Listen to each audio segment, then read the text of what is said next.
Cyber pretnje sve su učestalija pojava u modernom poslovanju.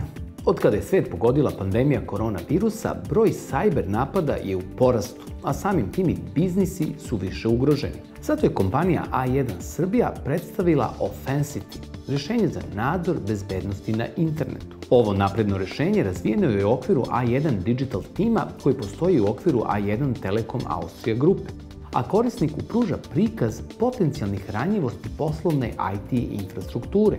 Takođe, A1 bezbednosno rešenje stalno se prilagođava, usavršava i uči, čime se obezbeđuje maksimalan nivo zaštite. Zbog stalnih promena u cyber okruženju, biznisima je potrebno dinamičko rešenje koje mu se adaptira i štiti od cyber pretnji.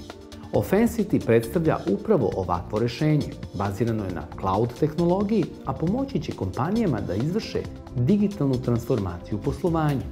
Prednost cloud tehnologije ogleda se u tome što korisnika lišava dodatnih ulaganja u opremu i instalaciju iste.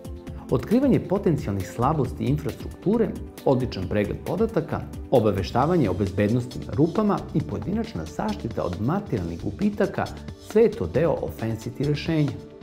Skeniranje i analiza sprovode se na nivou celog sistema, a ne modularno, iako Offensity kontinuirano testira sve elemente poslovne IT infrastrukture. Izveštaj koji korisnik dobija nakon analize od strane Offensity-a daje uvid u sve ranjivosti sistema, kategorisane po prioritetima, a dobijaju se i preporuke za otklanjanje ovih ranjivosti.